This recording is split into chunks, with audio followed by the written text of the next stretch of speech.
జ్యోతిస్వరూపుడు పరమశివుడు, ఆది మధ్యాంతరహితుడు నీలకంఠుడు, భక్తజన సులభుడు సాంబశివుడు. శేషాచల పర్వత సానువుల్లో వెలసిన సుప్రసిద్ధ సదాశివ క్షేత్రం తలకోన. తలకోన ఓ మనోహర ప్రాకృతిక సీమ.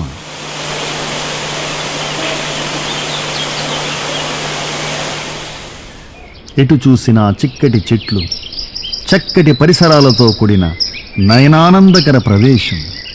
శివుని జటాజూటం నుండి దుమికే గంగల తలకోన జలపాతం తనువును, మనస్సును, ఆత్మను ప్రక్షాళనమనర్చే సజీవ జలధార. ఈ పావన ప్రవాహం వెంబడి వెలసినదే శ్రీ కామాక్షి సమేత సిద్ధేశ్వరాలయం. తరతరాలుగా ఎందరో సిద్ధులు, తాపసులు, యోగులు, మునులు, ఋషులు, దేవతల ఆరాధనా స్థలం. ప్రఖ్యాత పుణ్యక్షేత్రం తిరుపతికి 57 కిలోమీటర్ల దూరంలోని తలకోన క్షేత్రం తూర్పు కనుమలు శేషాచల అరణ్యాల్లో అంతర్భాగం. వనమప్పాస్వామి అనే తపస్వి శివభక్తుడు క్రీస్తుశకం 1811వ సంవత్సరం మాఘశుద్ధ దశమి నాడు ఇక్కడి సిద్ధేశ్వర స్వామివారికి ఆగమశాస్త్రయుక్తంగా ఆలయాన్ని నిర్మింపజేశాడు. పూజాధికాలు ఏర్పాటు చేశాడు. మహాశివరాత్రికి ఇక్కడ పెద్ద ఎత్తున ఉత్సవం జరుగుతుంది. శివనామ స్మరణతో ఈ ప్రాంతమంతా మార్మోగుతుంది. జంగమయ్య దర్శనార్థం ఎక్కడెక్కడో దూర ప్రాంతాల నుండి భక్తులు తండోపతండాలుగా తలకోనకు తరలివస్తారు. శ్రీ సిద్ధేశ్వర స్వామిని కొలుస్తారు. సిద్ధభూతి అనే ప్రత్యేక యజ్ఞంలో పాల్గొంటారు. భక్తి శ్రద్ధలతో రాత్రంతా జాగరణ చేస్తారు. ఓం శ్రీ సిద్ధేశ్వరాయ నమః.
మహిమాన్విత తలకోన శ్రీ సిద్ధేశ్వర స్వామి గుడి నుండి కొండల ఆవలి వైపు ఉన్న గుండాలకోన శ్రీ నీలకంఠేశ్వర స్వామి సన్నిధి వరకు యాత్ర చేయాలనేది మా ఉద్దేశ్యం.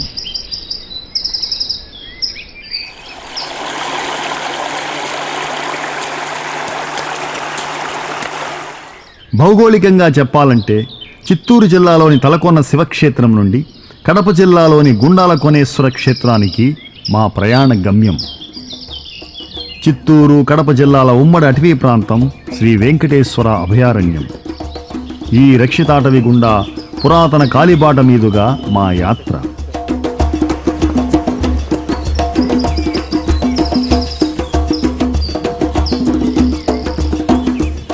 ఎస్వి భక్తి ఛానల్ బృందంతో పాటు మొత్తం 16 మందిని. దోవలో వంట వార్పు చేసుకోవడానికి అవసరమైన సరుకులు, ఇతర సాంకేతిక సామగ్రిని వెంట తీసుకున్నాం. మనోజ్ఞ అరణ్య పరిసరాల నడుమ మా ప్రయాణం మొదలైంది.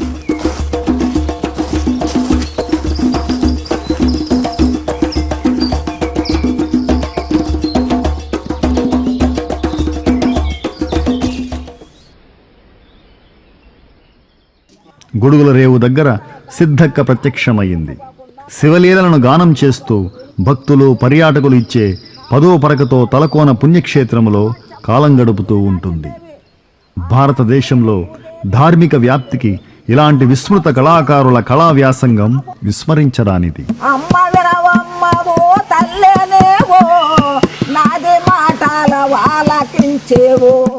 సిద్ధక్క శివలీలామృత గానం మంద్రస్థాయిలో మమ్మల్ని వెన్నాడుతుండగా అలానే ముందుకు కదిలాం.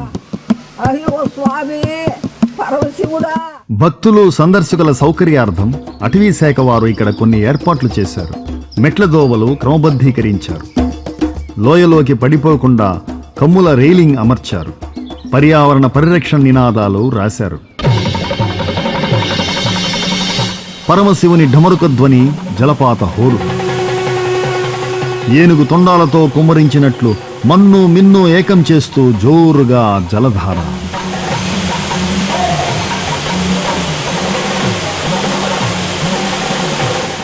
వానాకాలంలో అయితే తలకోన జలపాత సౌందర్యాన్ని చూడడానికి 2 కళ్ళు చాలవు. అంతగా వయ్యారాలు పోతూ, సయ్యాటలాడుతూ, హొయలొలుకుతూ దూకుతూ ఉంటుంది. అదో అపూర్వ జల విన్యాసం. పక్కనే గల పురాతన కొండదోవ గుండా ఎగువ జరివైపునకు కొండెక్కడం ప్రారంభించాం. అంతకంతకు ఆకాశానికి సన్నిహితమవుతున్న అనుభూతి. ప్రయాసతో పైకి అడుగులేశాం. సముద్ర మట్టానికి సుమారు 2800 అడుగుల ఎత్తులో ఉన్నాం. ఇక్కడి నుంచి భూమి ఆకాశాలు రెంటిని పరికించవచ్చు. శివరాత్రి, ఇతర పర్వదినాలలో అడవి మార్గం గుండా తలకోనకు వచ్చిపోయే భక్తయాత్రికుల విశ్రాంతి నిమిత్తం అటవీ శాఖ వారు వేసిన రేకుల షెడ్డు. ఇదంతా బంగళామిట్ట ప్రాంతం.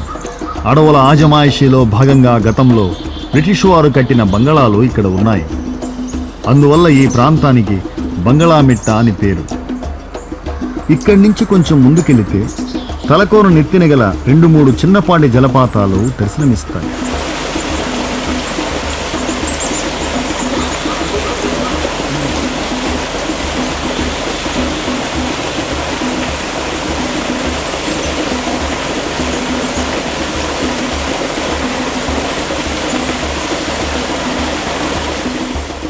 ఇవన్నీ ఒకెత్తు. అసలు ఈ జలపాతాలన్నింటికీ ఆధారభూతమైన జలోద్భవ స్థానం బుగ్గవంక మరొకెత్తు. రాత్రికి బుగ్గవంక వద్దే మా మకాం. అడవుల్లో చీకటి పడేలోపే వంటావార్పు పూర్తి కావాలి. పొయ్యి నిప్పుల వెలుతురులో భోజనాలు ముగించాం. పరిసర అరణ్య జంతువులకు హెచ్చరికగా, విపరీతమైన చలి నుండి మాకు రక్షణగా నెగడు వెలగసాగింది. ఎక్కడో కణితి అరిచింది. ఎలుగుబంట్లు ఈశుళ్ల పుట్టన వెతుకుతూ వెళ్లే సమయం. ప్రకృతి మాత్రం సర్వ ప్రాణుల చేష్టలన్నింటికీ సాక్షీభూతంగా స్థితమై ఉంది. అసలు ప్రకృతి తత్వంలో ఇమిడి ఉన్న పరమాత్మతత్వం ఇదే కదా. ఆ పరమశివుణ్ణి ప్రస్తుతించుకుంటూ నిద్రలోకి జారుకున్నాం. అలసిన మేనులకు అరణ్య ప్రకృతి జోలపాట పాడింది.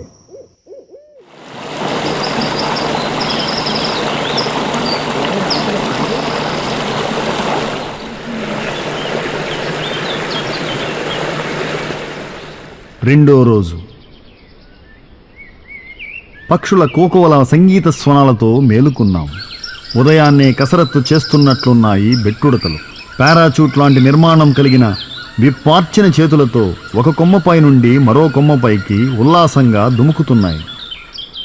అడవి అల్లిబిల్లిగా అల్లుకున్న తీగలతో, లతలతో, అంచెలంచెలుగా ఎదిగిన చెట్టు చేమలతో అలరారుతూ ఉంటుంది. ఇదిగోండి, వంపు సొంపులతో పందిరి అల్లుకున్న ఈ దృఢమైన తీగల సముదాయాన్ని చూడండి. ఇదే మడప తీగ. సరీసృపాల్లో అత్యంత బలిష్టమైన అనకొండ పాము లాంటి ఈ తీగ గిల్ల తీగ. ఇది తలకోన అడవులకి ప్రత్యేకం. దీని శాస్త్రీయ నామం యాంటిడాస్ క్యాండెన్స్. ఈ తీగ చాలా ఔషధ గుణాలు ఉన్నది. ఈ తీగ కాచే కాయలతో కీళ్ళ నొప్పులు, వాపులు వీటిని తగ్గించడంలో వాడతారు. అట్లే ఎలుకలు కొరికినప్పుడు, అంటే పందికొక్కులు ఎలుకలు కొరికినప్పుడు వాటికి కూడా మందు పూతగా వాడతారు.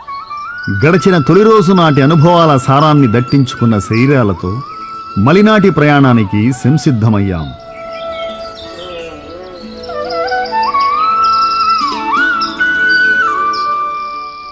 ప్రసిద్ధ తలకోన క్షేత్రం నుంచి గుండాలకోన క్షేత్రం యాత్రా కథనం తొలి రోజు ముగిసింది. రెండవ రోజు ప్రారంభమైంది. అరణ్య ప్రకృతి నడుమ సాగే ఈ కాలిబాట రెక్కమాను, బ్రహ్మగుండం, కందిరేవుల, సలీంద్ర కోన మీదుగా గుండాల కోన చేరుకుంటుంది. ఇది పురాతన కాలిబాట. ఎందరో భక్తులు, యాత్రికులు, సర్వేయర్లు, వేటగాళ్ళు, బ్రిటిష్ వాళ్ళు, అంతకుముందు పాలెగారులు, రాజులు, సామాన్య భక్తజనము వీళ్ళందరూ కూడా ఈ దారిలో రాకపోకలు కొనసాగిస్తూ వచ్చేవారు. కొద్ది దూరం ముందుకు సాగగానే అంతటి నట్టడివిలో ఓ శిథిల భవనం.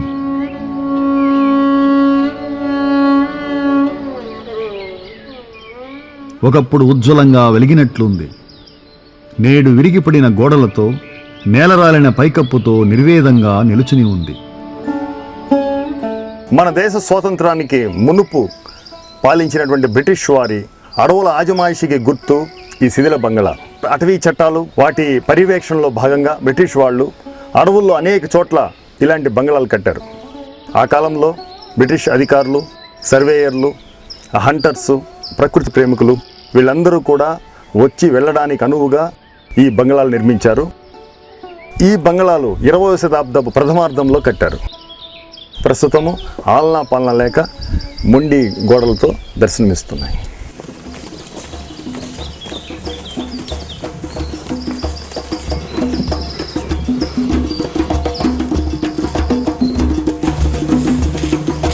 ఈ కాలిదోవ ఒక అడవి బాటకు దారితీసింది. ఈ ఎడ్ల బండి బాట మీదుగా ఒకప్పుడు జీపులు, ట్రాక్టర్లు కూడా కలయ తిరిగాయి.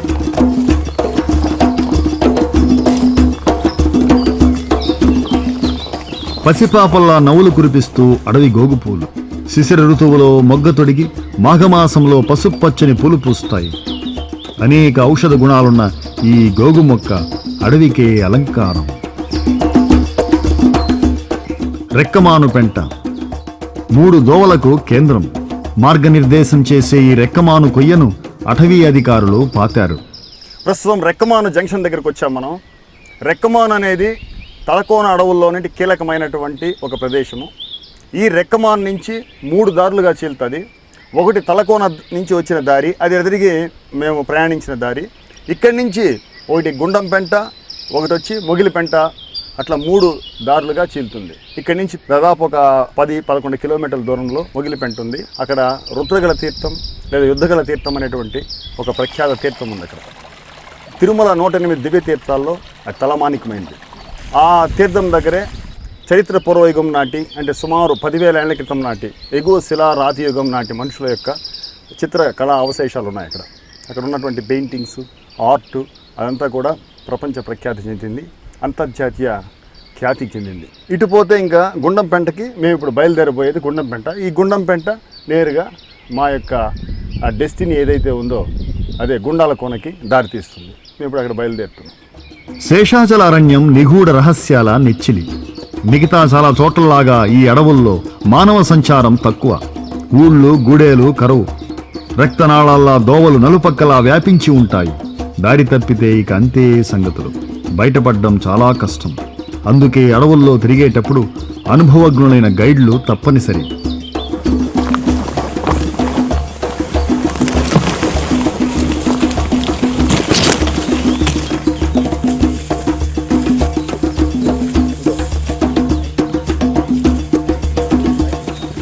చూశారా ఏనుగు లద్దె? 3-4 రోజులైనట్లుంది. ఈ మార్గం గుండానే ఏనుగులు ప్రయాణించాయి. లద్దె బట్టి అవి ఏ గ్రాసాన్ని తింటాయో విశ్లేషించి చెప్పవచ్చు. గత 12 ఏండ్లుగా శేషాచల సానువులు ఏనుగుల స్థావరంగా కొనసాగుతూ వస్తున్నాయి. మన రాష్ట్రంలోని కౌండిన్య అభయారణ్యం ఏనుగుల నెలవు. చిత్తూరు జిల్లా పలమనేరు అడవుల్లోని ఆ రక్షితాటవి నుండి సుమారు 40కి పైగా మత్తేభాలు శేషాచలం అడవుల్లోకి వలస వచ్చాయి. ఈ ప్రాంతమంతా బాగా విహరించినట్లున్నాయి. తొండం మెలిపెట్టి తుంచిన కొమ్మలు రెమ్మలతోనూ పూలదోసిన ఈత చెట్లతోనూ నేలంతా పరుచుకొని ఉంది.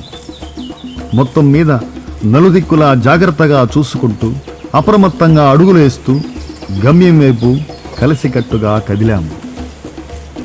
వాస్తవానికి మేము నడిచినదంతా జంగాలోళ్ల దోవ. మునుపు సరైన రవాణా సౌకర్యాలు లేనప్పుడు ఊరు జనాలు, మరీ ముఖ్యంగా జంగమదేవరలు ఈ మార్గంలో తరచూ ప్రయాణిస్తుండేవారు. అందుకే దీనికి జంగమోళ్ల దోవ అని కూడా పేరు. శైవ భక్త శిఖామణులు ప్రయాణించిన నేలపై మేము యాత్ర చేస్తున్నామన్న భావన మాకు మంచి అనుభూతినిచ్చింది. ఈ యాత్రా సంప్రజ్ఞతనే ఆధునిక కాలంలో ట్రెక్కింగ్గా పిలుస్తున్నారు. కాలినడకన చేసే సాహస విన్యాసమే ట్రెక్కింగ్. శారీరక, మానసిక, బౌద్ధిక, ఆధ్యాత్మిక ఔద్దీప్తికి ఉపకరించే పనిముట్టే ట్రెక్కింగ్.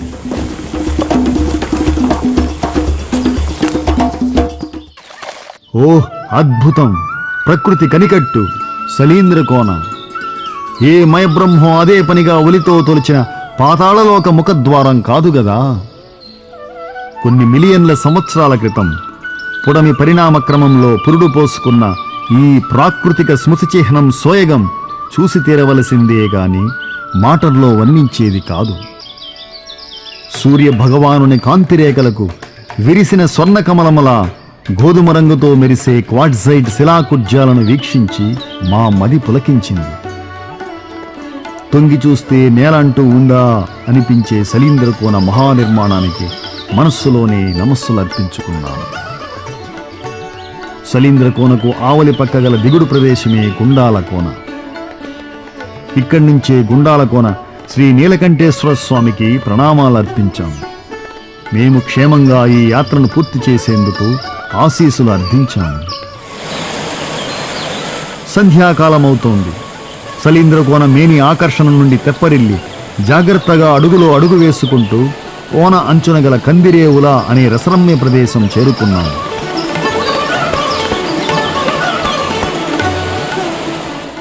మనోజ్ఞ జలపాతాలతో, మనోహర సెలయేళ్లతో, నీటి మడుగులతో ఒప్పారే రమణీయ స్థలం కందిరేవుల.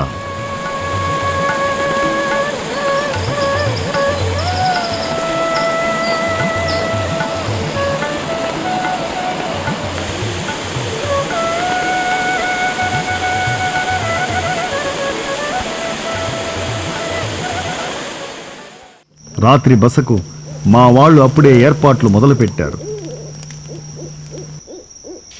అలసిన శరీరాలు విశ్రాంతి గైకొనడానికి షడ్రుచుల రాత్రి భోజనంతో వీడ్కోలు పలికాం. నక్షత్రాల దుప్పటి కప్పుకొని రేపటి రోజు కలలు కంటూ కంటి నిండా నిద్రపోయాం.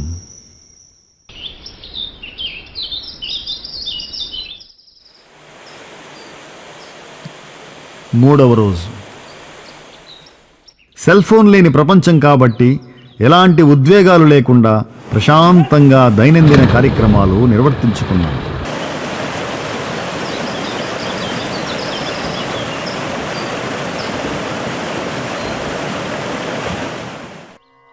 మా అడవి మిత్రులు కొండదేవర శ్రీ వెంకటేశ్వర స్వామికి, చెంచుదేవతలకు పూజలు చేశారు. ప్రసాదం నైవేద్యం ఉంచారు. మధుర స్మృతులు వెన్నాడుతుండగా వీపు మీది బరువులు మోసుకుని భారమైన హృదయాలతో ఈ ప్రాంతాలన్నీ వదలలేక అక్కడి నుంచి బయలుదేరాం. నాగరికత వ్యామోహంలో పడి అరణ్య ప్రకృతిని వదిలేశాం. దాంతో మనిషిలో పలు ఉత్పాతాలు చోటు చేసుకున్నాయి. శారీరకంగానే కాకుండా మానసిక అనారోగ్యం తటస్థించింది. రోగాలు రుస్తులు పెరిగాయి. మూల ప్రకృతి పొత్తిళ్లలో 2 రోజులు గడిపేసరికి అప్పుడే తేడా తెలియరాసాగింది. విపరీతమైన చలి, ఎండవేడిమికి శరీరం కమిలినా అంతరంగం మాత్రం తెలియని ఆనందంతో ఆత్మ సంతృప్తితో ఉక్కిరిబిక్కిరి కాజొచ్చింది.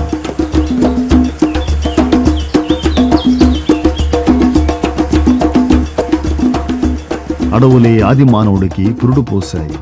ఈ చైతన్యం అతడి అంతఃచేతనలో గర్భితమై ఉంది. అందుకే అరణ్య ప్రకృతిలో విహరిస్తుంటే అంతటి సాంత్వన. సలీంద్ర కోన అంచు వెంబడే నడుస్తూ కొంచెం సమతల ప్రదేశంలోకి వచ్చాం.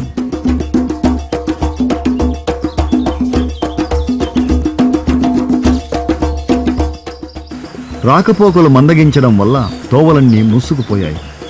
దారులు గుర్తించడం కష్టమయ్యింది. అయినా ఎలాగోలా దిక్కులను బట్టి ప్రయాణించసాగాం. దొడ్లమూర ప్రాంతం మీదుగా నిలువుగా కొండ దిగడం మొదలుపెట్టాం. ఏ మాత్రం పట్టుదప్పినా ఇక ఇంతే సంగతులు. అగాధ లోయల్లో పడి ప్రాణాలు అనంతవాయువుల్లో కలిసిపోవలసిందే. తలకోన నెత్తిమీద ఎత్తుతో పోలిస్తే ఉరామరి 1000 అడుగులు దిగువకు దిగాం.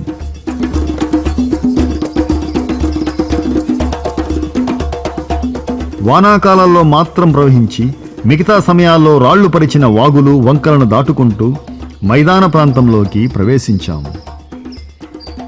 ఒకసారి వెనుతిరిగి చూస్తే బ్రహ్మాండమైన సలీంద్ర కోన శేషాచల శిఖరాలకే తలమానికంగా వెలుగుతూ కనిపించింది.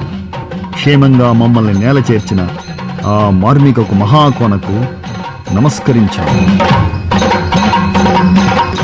ఇక అక్కడి నుంచి కాళ్ళీడ్చుకుంటూ పందిళ్లు పరిచిన పల్చటి చెట్ల నడుమ నడుస్తూ గుండాల కోన ఆవరణలోకి అడుగుపెట్టాం. ప్రారంభంలోనే ఓ సలేరు మమ్మల్ని ఆత్మీయంగా పలకరించింది. మా వాళ్ళు నెత్తి బరువులు దించుకున్నారు.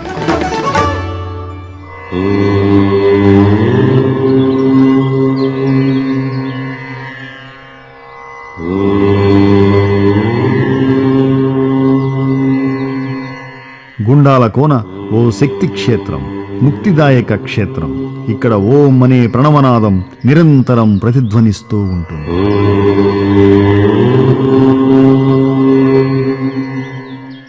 ధ్యాన హృదయాలతో శృతి కలుపుతూ ఉంటుంది.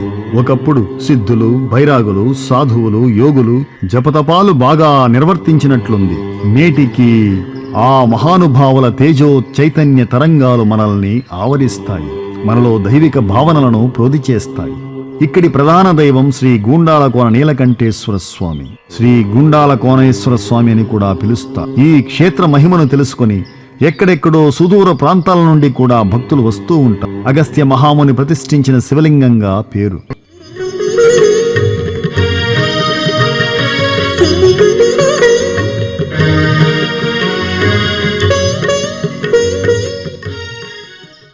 ఒక కొండపేటు కింద గల గుహలో శ్రీ స్వామివారు వెలసి ఉన్నారు. గంగాతరంగ రమణీయ జటాకలాపం గౌరీ నిరంతర విభూషిత వామభాగం నారాయణ ప్రియమనంగ మదాపహారం వారాణసీపురపతిం భజ విశ్వనాథం. భక్తులకు శ్రీ గుండాల కోనేశ్వర భక్తమండలి వారు తగిన వస్తువులు సమకూరుస్తుండడం రివాజు. ఈ మహిమాన్విత ఆలయ ప్రాంగణంలో పార్వతీ పరమేశ్వరులేగాక ఇంకా గణపతి, సుబ్రహ్మణ్య స్వామి, అయ్యప్ప కొలువై ఉన్నారు. సమీప పల్లెలకు చెందిన భక్తులు కొందరు మొక్కుబడి కొరకు తలనీలాలు సైతం సమర్పించుకుంటూ ఉంటారు. శివపార్వతుల పంచలోహ ఉత్సవమూర్తులను మాత్రం భద్రత దృష్ట్యా ఎర్రగుంట్ల కోటలో ఉంచడం జరిగింది. మహాశివరాత్రికి 3 రోజుల పాటు పెద్ద ఎత్తున ఉత్సవం జరుగుతుంది. ప్రకృతి అందచందాల గుండాల కోనకు చారిత్రక ప్రాధాన్యత కూడా ఉంది. పదకవితా పితామహుడు, ప్రముఖ వాగ్గేయకారుడు శ్రీ తాళ్లపాక అన్నమాచారుల వారి కుమారుడు తాళ్లపాక పెదతిరుమలాచార్యుల వారి శాసనం ఇక్కడి ఓ కొండ గుహలో దొరికింది. తాళ్లపాక పెదతిరుమలాచార్యుల వారు వారి బృందము గుండాల కోనేశ్వరుణ్ణి దర్శించారు. దర్శించిన అనంతరము ఈ గుహలో శంకుచక్ర నామాలను ఇక్కడ వేసి అట్లే ఆంజనేయ స్వామిని ప్రతిష్ఠించారు. ఈ మేరకు ఒక శాసనం కూడా ఈ గుహలో చూడవచ్చు.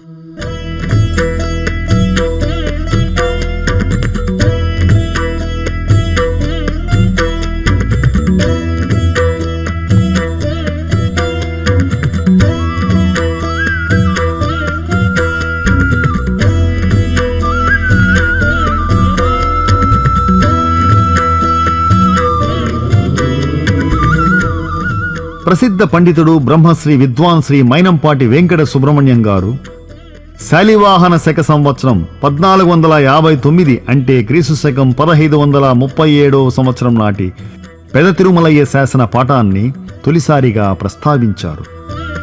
కన్నికలమ్మ గుడి. పెళ్లి కానివారు, సంతానం కోరుకునేవారు ఇక్కడ పూజలు చేసి వరపడతారు.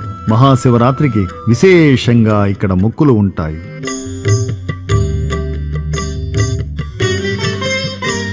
గుహ దాపుల నుండి కొండ అంచున ప్రయాణం ఉద్విగ్నకర అనుభవం. నిలువుపాటి శైలశ్రేణి నడుమ నడవాలి. ఓంకార మంత్ర స్వరూప హే సాకార తత్వ ప్రదీప మాదారి పరమేశ్వర మా రామలింగేశ్వర ఓంకార మంత్ర స్వరూప. బూడిద గుండాం. కొండ కోణంలో తొలిచిన కోనేరు లాంటి ఈ సువిశాల జలకుండం దాపుల ఒకప్పుడు సాధకులు జపతపాలు అనర్చుకునేవాళ్లు. నిర్వహించిన యజ్ఞ యాగాదుల వల్ల పోగుపడిన బూడిద కుప్పల మూలంగా ఈ సహజ సరస్సుకు బూడిద గుండాం అని పేరు వచ్చిందని చెబుతారు.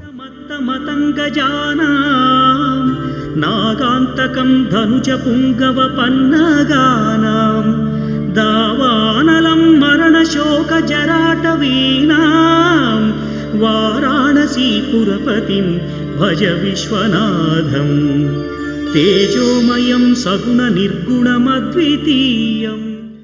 ఈ గుండాం దారికి అభిముఖంగా ఉన్న శిలాకుడ్యానికి కొన్ని ఆసక్తికర శాసనాలు లిఖించి ఉన్నాయి.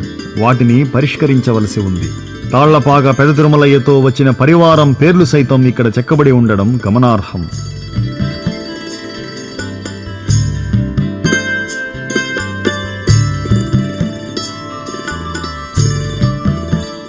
బూడిద గుండాంను దాటి ముందుకేగగానే అత్యంత శుభప్రదమైన పసుపు గుండాం.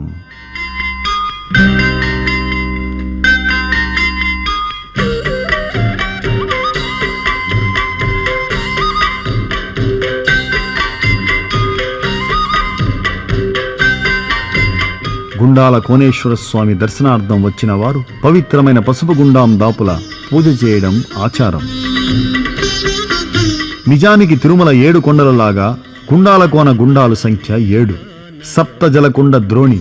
గుడిదాపల నుండి మొదలు పెడితే మొదట వచ్చేది మాదిగోడు గుండాం, రెండోది సమారాధన గుండాం, ఆ తరువాత వరుసగా కోతుల గుండాం, అక్కదేవతల గుండాం, బూడిద గుండాం, పసుపు గుండాం, గిన్నె గుండాలు.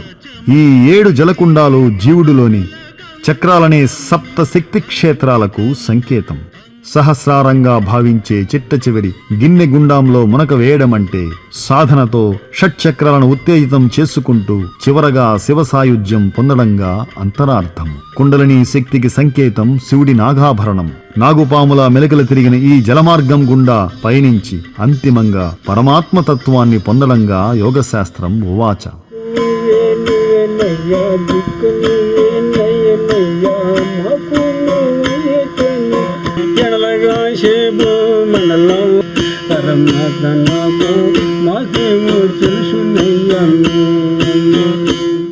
ఆధ్యాత్మిక, ఆరణ్యక, చారిత్రక, సాంస్కృతిక, సాహసిక దీప్తికి ఆలవాలమైన గుండాల కోన యాత్ర పరిపూర్ణం. మరోసారి శ్రీ గుండాల కోనేశ్వర స్వామికి, పార్వతీ అమ్మవారికి, పరివార దేవుళ్లకు, స్థానిక వనదేవతలకు నమస్కారాలు సలిపి వైకోట ప్రయాణమయ్యాం. ఓం శ్రీ గుండాల కోనేశ్వరాయ నమః. ఓం శ్రీ నీలకంఠేశ్వరాయ నమః.